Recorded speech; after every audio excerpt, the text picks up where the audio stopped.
Climbing glass is harder than climbing trees, not least because their stems just won't stay still.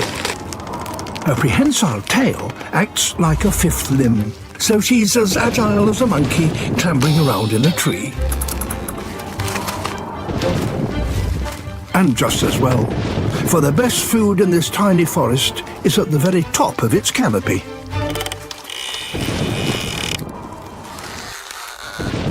A barn owl.